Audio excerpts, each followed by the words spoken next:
e lhes será dado. Busquem e vocês encontrarão. Batam e a porta será aberta. Pois todo aquele que pede, ele recebe.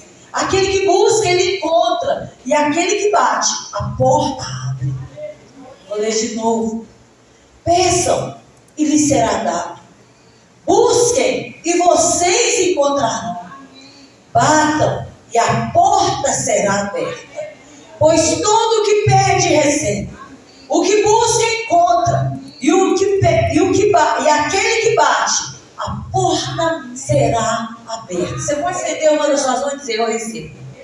Em nome de Jesus, essa tarde, eu recebo essa palavra sobre a minha vida e sobre a minha casa. Em nome de Jesus. Amém? Se assente com a sua Bíblia aberta. Sabe, nessa tarde, o que o Senhor colocou no meu coração para falar foi sobre a necessidade de perseverarmos na nossa comunhão com Deus. E também aquilo que quebra a nossa comunhão com Deus. Domingo aqui ouvimos de uma forma tão poderosa, no culto da manhã. Digo culto da manhã porque o culto que eu estava aqui, da noite eu estava na igreja da criança. No culto da manhã, sobre a importância de persistir na oração. O pastor Alvin trouxe uma mensagem tão pontual e tão poderosa para esses dias, como nós devemos nos posicionar. Essas, não pode deixar só o versículo, só ele, o tempo inteiro, tá? Porque como as luzes estão testando, está tudo muito claro. Senão fica muito forte no olho deles. Tá bom. Isso, pode deixar assim, ó, do jeito que está. Está incomodando aí as luzes? Tá? Só porque está testando, então, às vezes incomoda, pode levantar a mão e falar: está me incomodando, tá? Porque a gente está testando a gente tudo. Mas está ótimo assim, essas. Não precisa mexer mais, tá? Excelente. E aí, ele trouxe uma mensagem tão pontual, falando sobre a oração. E ele falou também sobre a necessidade da gente persistir em oração, de nós empurrarmos os nossos limites de oração, o nosso tempo de oração, o nosso tempo de devocional, o nosso tempo de leitura da Bíblia. E aquela mensagem impactou tanto o meu coração. Porque na semana anterior, Deus já estava falando tanto comigo, e principalmente no final de semana. E quando ele terminou de pregar aquela mensagem, eu vim aqui para o altar. E eu falei com Deus: Senhor, me ensina a viver esse nível de intimidade, de busca na tua presença. Eu quero mais do teu Espírito, porque essa geração precisa de mais do teu Espírito. Nós precisamos buscar mais. E por mais que eu ou alguém interceda por você, ou você interceda por mim, por alguém, não é suficiente para nós mantermos nossa vida espiritual, uma vida espiritual alerta, acesa, incendiada com a presença do Espírito Santo. A nossa vida espiritual é responsabilidade nossa. Cada um tem que ter sua responsabilidade espiritual. Somos nós que devemos jejuar por nós, orar por nós, consagrar por nós, vigiar por nós. Então nós precisamos trazer essa responsabilidade, porque esse é um tempo difícil, esse é um tempo de opressão, esse é um tempo de muita ansiedade, esse é um tempo onde os demônios estão guerreando e atacando dia e noite. Principados estão agindo com uma força terrível, e nós podemos sentir a força desses demônios de opressão muitas vezes durante o dia e a noite nas nossas vidas. Uma coisa que eu tenho percebido, uma seta que tem voado com muita força sobre as pessoas, a seta de incredulidade e a seta de angústia. Uma angústia, do nada. Não sei, eu não estou bem. As pessoas estão andando do nada. E eu estou falando de crente. Eu não estou falando de quem não conhece a Deus. Sabe, às vezes a pessoa diz: não sei o que está acontecendo, pastor. Eu estou numa angústia, eu estou numa tristeza. Ou uma situação que nem tem motivo para causar tanta angústia e tanta tristeza. E aquela pessoa está naquela angústia e naquela tristeza. Às vezes vem aqueles momentos durante o dia ou durante a noite como uma visitação das trevas para trazer essa angústia e essa tristeza. Só que lembra de uma coisa: angústia, tristeza e incredulidade traz uma coisa chamada depressão, opressão. E aí, quem já passou por isso ano passado tem que vigiar dobrado. E não pode aceitar essa seta. Agora, como que eu resisto o diabo? Como que eu resisto a essas setas? Como que eu impeço quando essas setas são disparadas sobre a minha vida? Como você impede? Quando nós estamos escondidos no esconderijo do Altíssimo, guardados na nossa comunhão com Deus, em oração, em jejum, em temor de Deus, confissão dos nossos pecados, nós lavados com o sangue de Jesus, sem acusação do inimigo, porque essa seta vem, a gente consegue discernir, a gente repreende ela, ela vai embora. Porque há poder no nome de Jesus, da nossa boca. O Senhor nos deu autoridade.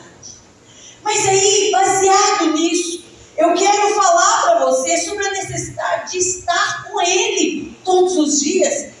A necessidade de estar na presença dEle todos os dias. A necessidade de gastar tempo com Ele. A necessidade de parar e dar preferência para Ele todos os dias. Não uma vez por semana, não 2 vezes por semana. E aí eu não estou falando de dar preferência para Ele de vir no culto. Porque isso você e eu, nós já fazemos.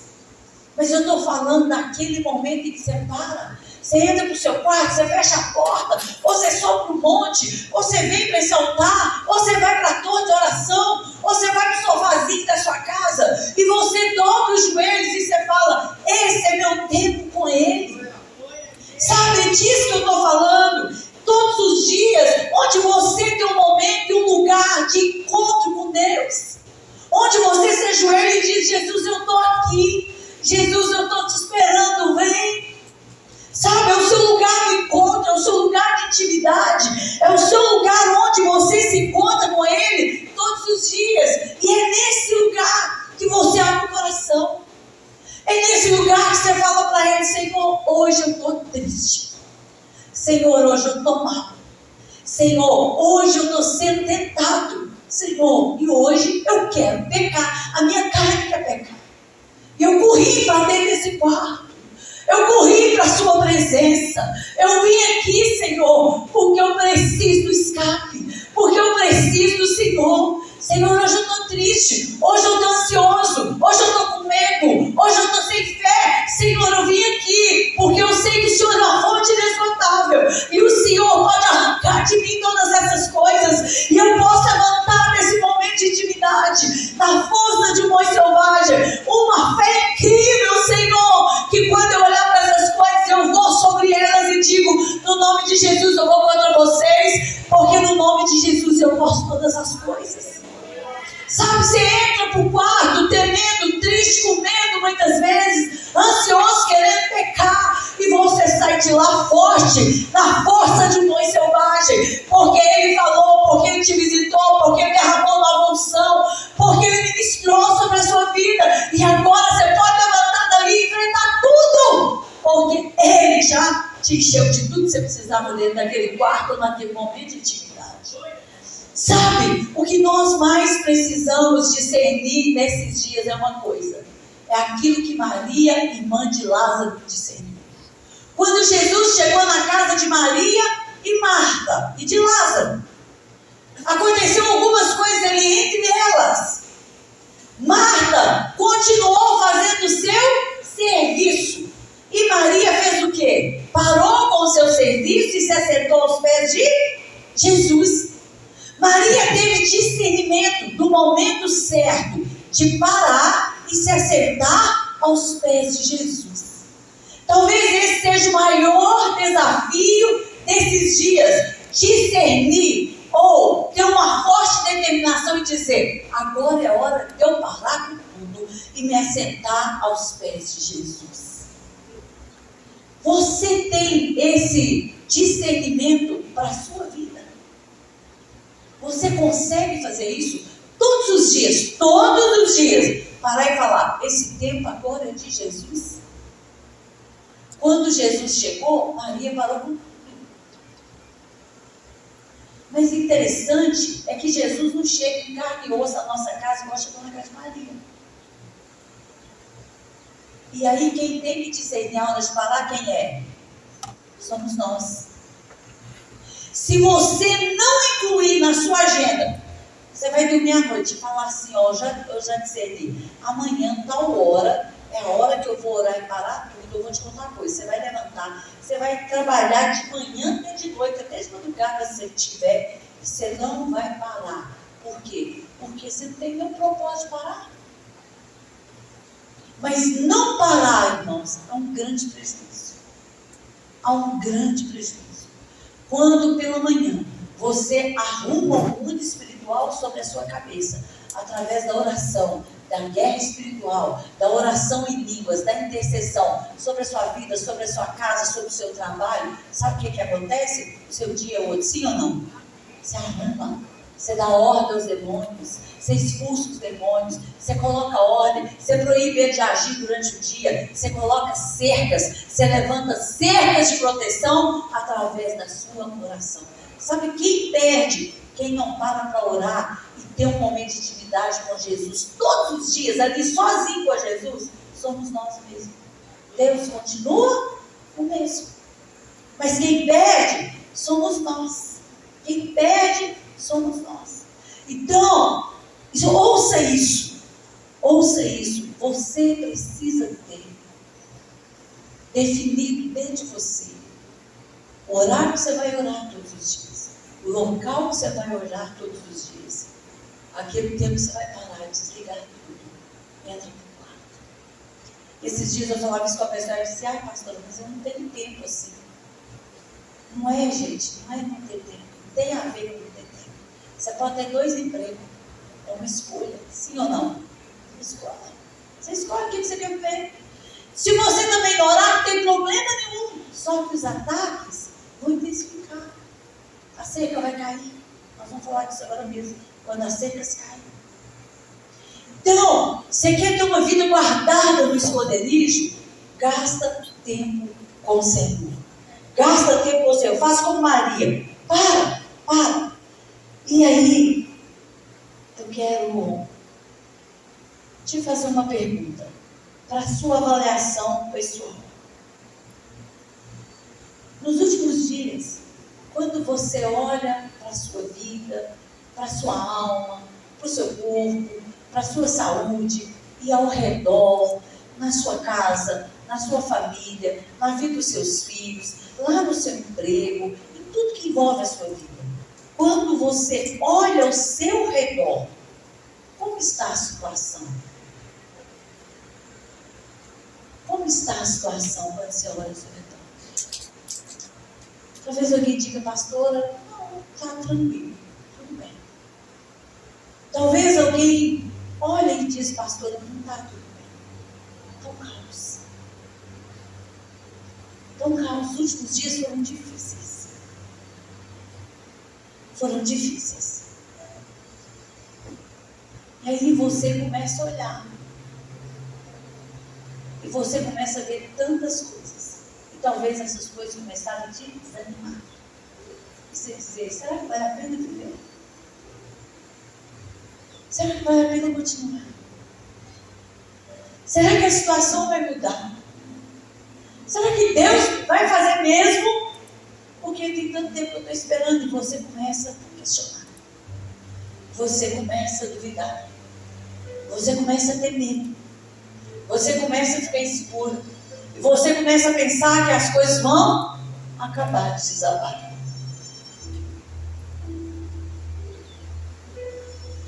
Um dos momentos mais tristes da nossa vida, e talvez um dos momentos mais preciosos da nossa vida, é quando nós chegamos no ponto em que a gente fala, Senhor, não estou dando conta mais. Porque nessa hora o Senhor nos toma pela mão. E Ele fala, então vem cá, vou te ajudar a contemplar o caos. E assim como Ele fez com Ezequiel, Ele pegou Ezequiel pela mão, e Ele falou, Ezequiel, vou te levar num lugar. E Deus leva Ezequiel no meio de um vale de ossos secos. Quando Ezequiel chega ali, Deus olha para Ezequiel e fala, Ezequiel, o que você está vendo? E Ezequiel diz assim, Senhor, eu estou vendo um vale cheio de ossos secos. Um vale de ossos de muitos defuntos, de muitos que já morreram. O que você está vendo, Ezequiel? Um vale de ossos sequíssimos. Ele faz questão de alçar. Sequíssimos. Quando você olha ao seu redor nos últimos dias, o que você vê no seu vale? Se você for bem realista nessa tarde, sem máscaras, e se Jesus te perguntar aqui nesse lugar e te dizer, olha para esse homem, olha para o seu vale, você te perguntar, o que você vê no seu vale? O que está fora do lugar no seu vale? O que precisa resolver no seu vale? Qual é a tristeza do seu vale? Qual é o medo do seu vale? Quais são os temores do seu vale? Quais são as angústias do seu vale? Quais são esses ossos sequíssimos que estão ao seu redor nos últimos dias? Feche os seus olhos. Contemple a sua vida nesses últimos dias, todas as áreas. Comece a passar pelas áreas das suas emoções, a sua alma. Veja se ela está angustiada, com medo, triste, sem esperança. Veja o seu casamento nos últimos dias, como está. Imagine você agora dentro desse vale, Jesus te pega pela mão, Ele te toma pela mão e Ele caminha com você para dentro do vale da sua vida nessa tarde. E Ele vai entrando no seu vale, Ele vai dizendo, mostra para mim o seu vale, meu filho. Mostra para mim o seu vale, minha filha. Talvez você diga, Jesus, nesse vale, o meu casamento está com ossos secos. O meu namoro com ossos secos. Minha vida financeira com ossos secos. A vida dos meus filhos, dos meus netos, da minha nora, do meu genro, com ossos secos. A minha vida profissional com osso seco. Vai tirar tudo? Os meus empreendimentos com osso seco. Ah, Senhor, nesse vale também eu tenho tantas preocupações. Preocupações com a minha saúde. Preocupações com os meus filhos. Preocupações com o meu futuro. Ah, Senhor, dentro desse vale também eu estou cansado de esperar pela promessa. E por isso eu tenho passado dias de sofrimento. Dias de lutas espirituais. Ah, Senhor, quando eu olho dentro da minha casa, eu vejo tantos ossos. Eu vejo situações dentro da minha casa que precisam tanto do Senhor. Talvez você, dentro desse vale agora, você olha para dentro da sua casa e diz, está tão difícil. Talvez você diga, Senhor, sabe o que está difícil para mim? É ter que abrir mão de um sonho, de um propósito, de algo, de alguém, para obedecer o Senhor e a tua palavra. Eu tenho sofrido tanto para manter os teus princípios. Olha para mim. Naqueles dias, Deus chama Ezequiel e fala, Ezequiel, olha o caos que está em Israel. Olha o caos que está o povo de Israel. Eles estão como ossos secos. E o seu caos nessa tarde? Como está o seu caos? Como está o seu vale nessa tarde? Como foi esse passeio com Jesus no seu vale? Como tem sido viver o seu vale nesses dias? Às vezes, a gente tenta mascarar, trabalhando muito, dizendo, olha, eu meto a cara no serviço. E aí eu me esqueço um pouco das tristezas do meu pai. Ou você mete a cara no celular e diga: aqui eu vou me distrair, e eu esqueço um pouco das tristezas da minha vida. Mas hoje o Senhor nos trouxe aqui para nos tomar pela mão e dizer: meu filho, minha filha, eu tenho visto que você tem passado. Eu quero te pegar pela mão, eu quero passear com você no céu vale. Porque eu perguntei para Ezequiel: Ezequiel, você acha que esses ossos ainda poderão viver? E Ezequiel diz: o Senhor me respondeu: Senhor, o Senhor Ele sabe.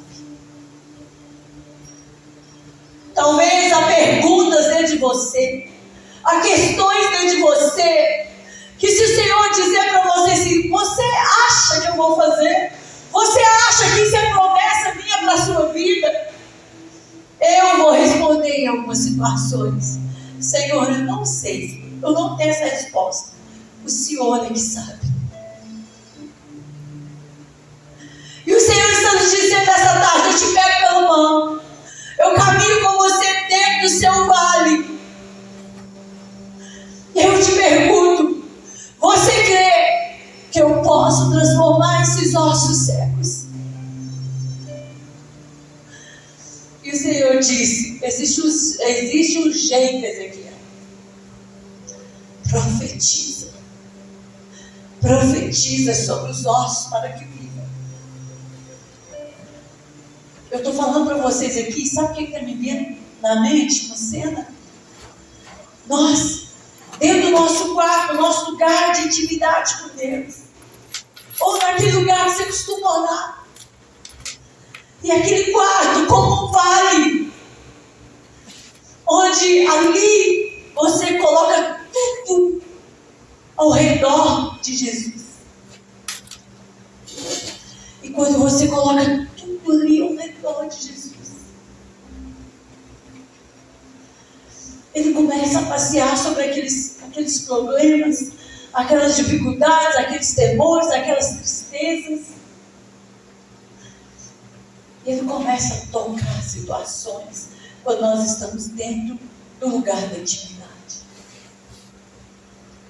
E ali dentro, quantas vezes o Senhor diz para nós: profetiza, libera uma palavra de fé, libera a minha palavra, ora a minha palavra, declara a minha palavra sobre esse problema.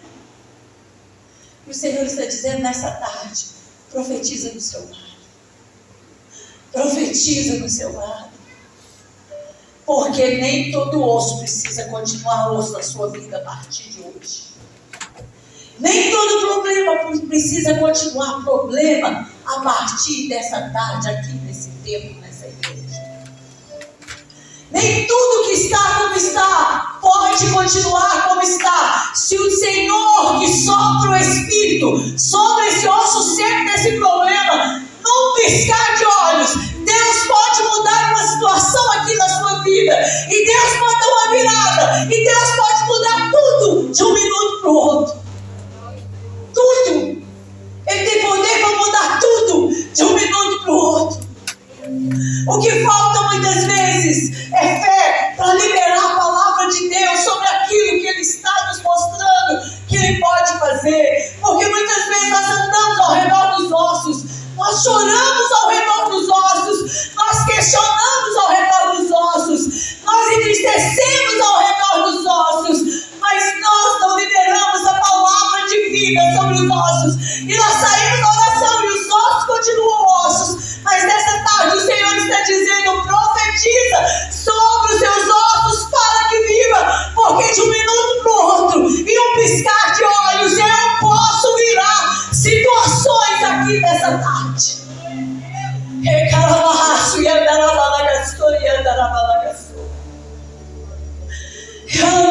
Feche seus olhos por um minuto. Profetiza. Profetiza sobre os seus ossos agora. Profetiza sobre essa causa agora. Profetiza, profetiza, profetiza agora. Profetiza agora. Fala, sopra, Espírito Santo. O Senhor disse para Ezequiel: então profetiza sobre os ossos. Ordena que o Espírito sopre dos quatro ventos sobre os seus ossos essa tarde. Tua graça venha habitar. Profetiza, declara vida, deixa Deus mudar. Você pode ser uma das pessoas que Deus vai mudar aqui nessa tarde, no piscar de olhos, que Deus vai virar a situação. Você pode ser uma dessas pessoas, pode ser a sua casa, pode ser alguém da sua família, pode ser uma situação na sua vida sentimental. O Senhor pode mudar agora na sua vida espiritual.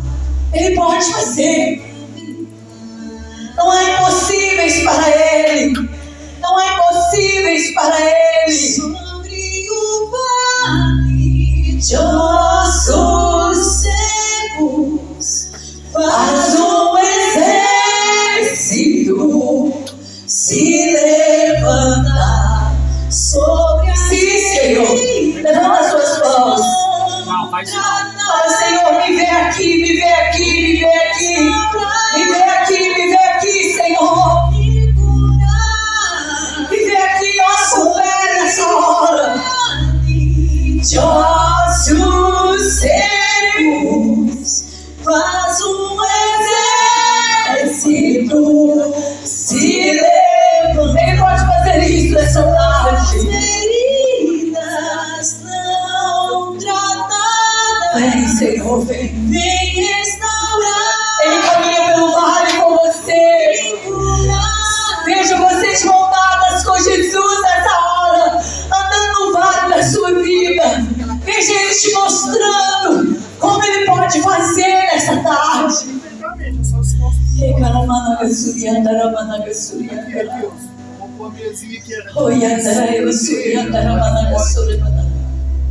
Sopra Espírito, sopra Espírito, sopra Espírito. Sopra Espírito, creia nessa tarde. Algo está acontecendo no mundo espiritual. Algo está acontecendo. Deus não te trouxe aqui à toa. Deus te trouxe aqui com um propósito tão grande nessa tarde.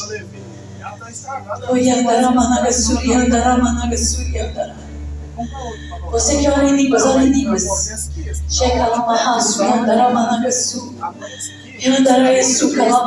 Senhor, visita o seu vale. Isso, Senhor, visita o seu vale. Ele te vê nas madrugadas dentro daquele quarto. Ele te vê quando você vai dormir. Ele te vê quando você vai dormir. Ele te vê, Ele te vê. Ele te vê andando pela rua chorando. Ele te vê nos seus questionamentos. Ele te vê. Ele te vê. Aleluia. Há um vento do Espírito soprando neste vale nessa tarde. Agora outra coisa, gente. Aleluia. Esse tipo de parede. Aleluia.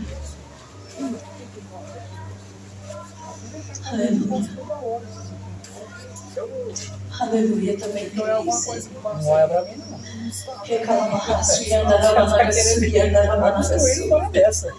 Recalamaço e andaramanagassu e andaramanagassu. Oh, e andaramanagassu e andaramanagassu e andaramanagassu. E andaramanagassu e andaramanagassu e andaramanagassu. Vai dizendo para ele: eu creio, o Senhor está passeando agora. O Senhor está mudando agora, teu Espírito está soprando agora. É um momento de mudanças agora, um momento de mudanças agora. O Senhor repreende o inimigo agora. O Senhor trabalha agora. Recalamarraço e andaraia. E andaraia sucalamarraço e andaramanagaçu. Oh, e andaramanagaçu e andaramanagaçu. Aleluia. Olha aqui para mim. Eu quero te fazer uma outra pergunta. Como estão os muros de proteção na sua vida? As cercas de proteção. Como estão os muros? Como estão as cercas de proteção na sua vida? Talvez aqui, a partir de agora, seja um momento de você identificar por que algumas coisas estão acontecendo ou por que não estão acontecendo. O inimigo, ele pode estar entrando e causando situações na sua vida através de uma brecha no muro, através de uma brecha, de uma cerca de proteção da sua vida. Deus sempre coloca através das nossas orações muros, cercas de proteção nas nossas vidas. Muros representa proteção, cercas representa proteção nas nossas vidas. Quando Jó, ele foi ali provado por Deus, antes de ser provado, o diabo se apresenta diante de Deus e o diabo diz assim para Deus, olha o que o diabo diz para Deus: porventura, o Senhor não ergueu cerca de proteção em volta de Jó e toda a sua família e tudo que ele possui? O diabo estava questionando Deus a respeito da fidelidade de Jó. E uma das coisas que ele fala é: mas também por isso que ele é desse jeito, porque o Senhor levantou cercas de proteção, muros de proteção ao redor dele e da sua família. Irmãos, todos aqueles que entregam sua vida para Jesus e se mantêm na presença de Deus, a Bíblia é clara, há um anjo que acampa ao nosso redor. A Bíblia também é clara que Deus levanta cercas, muros de proteção ao nosso redor. Então isso é precioso. E é essa cerca de proteção que às vezes a gente ora assim: Senhor, levanta, fortalece, renova essa muralha de fogo ao nosso redor. Essa cerca de proteção que impede o inimigo de chegar até nós, que impede o inimigo de agir nas nossas vidas. Mas às vezes, através do pecado, o que acontece com os muros? O pessoal lá vem para cavalo morder sua cabeça. Cai. Ou nós abrimos brechas no muro. E falta de muro fala de falta de proteção. Brecha fala de falta de proteção. E quando o muro cai, quando se abre a brecha, os problemas vêm. Porque a Bíblia diz que o diabo veio para matar, roubar e destruir. Então, houve a brecha, ele vai entrar na brecha do muro. E aí o que acontece? Vem problema, confusão, doença, porta fechada, ansiedade, a fé é toda minada, incerteza e tantas outras coisas. E às vezes você está passando por situações e você está orando, você está na presença de Deus, você está tomando a ceia, parece assim, você olha e fala: estou fazendo tudo certo, Senhor. Mas por quê? Às vezes tem situação que está acontecendo e você está chorando e entristecendo por ela e profetizando nesse vale hoje. Por quê? Porque há uma brecha no muro. E o inimigo está entrando por essa brecha. Ou quem sabe, por alguma situação, a cerca caiu, o muro caiu. E aí, é muito claro nos dias de Neemias, quando chegam para ele e dizem: Neemias, lá em Jerusalém está um caos. As portas foram queimadas, os muros estão caídos. O que aconteceu com Neemias naquela hora? Neemias ficou louco, desesperado. A Bíblia diz que Neemias chorava, jejuava e falava: eu tenho que dar um jeito de ir lá em Jerusalém, reconstruir aqueles muros. Porque uma cidade sem muro, ela é facilmente tomada pelo inimigo. Fala comigo, uma cidade sem muro, ela é facilmente tomada pelo inimigo. E a Bíblia que diz isso. É a Bíblia que diz isso. E Neemias falou: olha, eu preciso ir lá reconstruir os muros. Os muros são proteção para essa cidade, proteção para o meu povo, proteção para o povo de Jerusalém. Os muros estavam caídos. Quando você chega nos dias de Zedequias, em 2 Crônicas, capítulo 32, abra sua Bíblia aí, 2 Crônicas, capítulo 32, você vê o inimigo vindo. E quando o rei é avisado que o inimigo vem, o que o rei se preocupa? Olha aí, 2 Crônicas, capítulo 32, verso 1. Vou esperar sem contar. 2 Crônicas, capítulo 32, verso 1. Vai falar de quando Senaqueribe traz uma ameaça contra Judá. E ele diz assim: Depois de tudo o que Ezequias fez com tanta fidelidade, Senaqueribe, o rei da Síria, invadiu Judá e sitiou as cidades fortificadas para conquistá-las. Quando Ezequias, prestou atenção, quando Ezequias viu que Senaqueribe pretendia guerrear contra Jerusalém, contou os seus oficiais, os seus comandantes do exército, sobre a ideia de mandar fechar as passagens de água das fontes do lado de fora da cidade. Ou seja, ele começa a montar estratégia para impedir que o inimigo viesse e acampasse ali, porque se tivesse água ele ia ficar muitos dias. Agora, olha aí, verso 4. Assim, ajuntaram-se homens e fecharam todas as fontes do riacho que atravessava a região. E eles diziam: por que deixar que os reis da Síria venham e se encontrem água? Mas olha o verso 5. Depois, com grande empenho, reparou todos os trechos quebrados de onde, gente? De onde? Do muro, e do lado de fora do primeiro reforçou o milo da cidade de Davi e mandou também fazer muitas lanças e escudos. E algumas traduções falam assim: ele construiu torres, ele reconstruiu os muros quebrados e reconstruiu ou construiu torres sobre ele. Presta atenção, se você está percebendo que há um ataque, uma invasão ou um desejo do inimigo de invadir o seu vale, a sua vida, situações na sua vida, na sua casa, preste atenção, peça a Deus para te mostrar como estão os seus muros. No caso de Zedequias, ele viu falar que o inimigo estava vindo, houve uma revelação para ele. No caso de Jó, que foi provado por Deus, ele não ouviu falar nada. Quando ele viu, o negócio chegou. Mas foi uma provação diferente. Mas no caso aqui de Neemias, o que havia acontecido? O inimigo havia tomado tudo, havia derrubado tudo, invadiria tudo, tomaria tudo.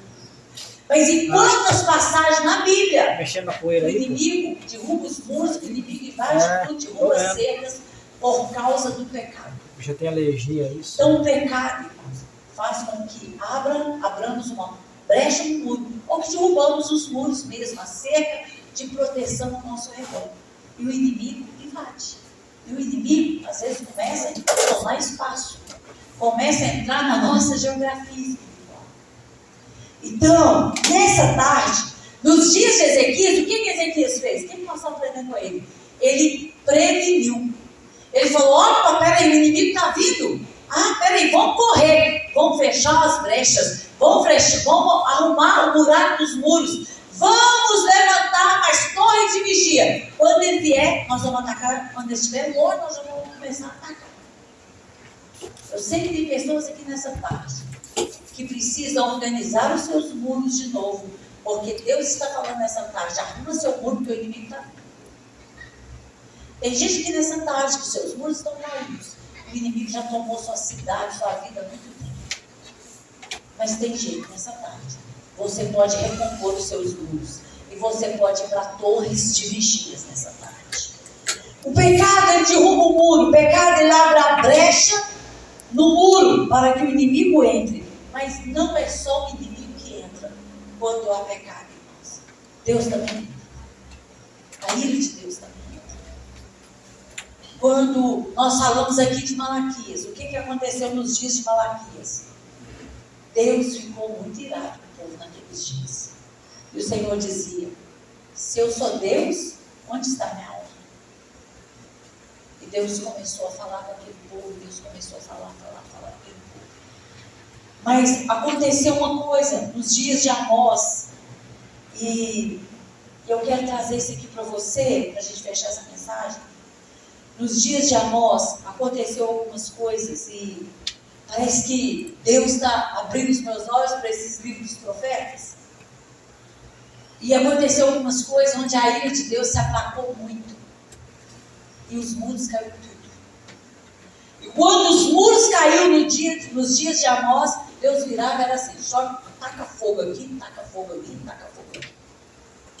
Se você ver os primeiros capítulos de Amós, você vai ficar assim, meu Deus, que braveza de Deus, que ira de Deus. E no livro de Amós, eles cometeram alguns pecados, só para te ajudar a clarear sua mente. Nos dias de Amós, alguns pecados eram cometidos, e ali o Senhor então brada com a sua ira e permite com que todos os muros vá para o chão. Olha só, alguns pecados. Eles tratavam desumanamente as pessoas. Os patrões acusavam dos seus empregados. E não havia muito respeito de um para o outro. Eles oprimiam os pobres. Eles eram orgulhosos pelo que eles tinham e pelas suas etnias. Dizem que Deus havia dado paz a eles por todos os lados. Era um tempo de paz. Eles tinham que comer, eles tinham que vestir, eles tinham onde se divertir, eles tinham tudo. Eles tinham paz. Então, quando eles sentiram que eles tinham paz e o ambiente estava agradável, sabe o que eles fizeram? Começaram a se esquecer de Deus e a voltar às práticas do povo de Israel no passado. Eles iam fazer culto a Deus, eles iam para o culto, mas eles não adoravam com sinceridade. E eles não davam ao Senhor o seu melhor. Os historiadores chegam a dizer que os ministros naquele dia, os sacerdotes e os ministros da adoração, eles faziam assim, relaxadamente, porque não precisava tanto, afinal de contas era um tempo de paz. Mas não honravam a Deus com a sua adoração e com seus cultos e as suas atividades religiosas. A Bíblia diz que nos dias de Amós, Deus anuncia o juízo, joga cercas por terra. E o principal tema do livro de Amós é o juízo de Deus sobre o seu povo. O povo de Israel havia esquecido das suas várias experiências com Deus, e principalmente eles haviam feito o juramento. Lá atrás, quando Deus fez uma aliança com eles haviam feito o juramento de não cometer esses pecados, e principalmente adultério, repudiar a mulher, repudiar marido, essas coisas. E eles fizeram isso, e a ira de Deus se aplacou sobre eles. Então, os muros podem cair não só por causa do pecado que o diabo veio, mas os muros também podem cair por causa da ira de Deus. Como castigo mesmo pelo nosso pecado. E eu quero concluir essa palavra dizendo: não sei quais os problemas que você tem enfrentado, eles são muitos. Mas Deus está dizendo nessa tarde 3 coisas. Corre para a minha presença. Profetiza dentro do seu vale. Levanta as cercas caídas e os muros caídos. Fecha a brecha. O que pode estar fazendo o inimigo agir, ou o próprio Deus permitir situações acontecer, o Senhor está dizendo: fecha a brecha, porque eu, Senhor, me levantarei no meio do seu vale. Se coloque de pé no seu lugar. Que não sejamos aqueles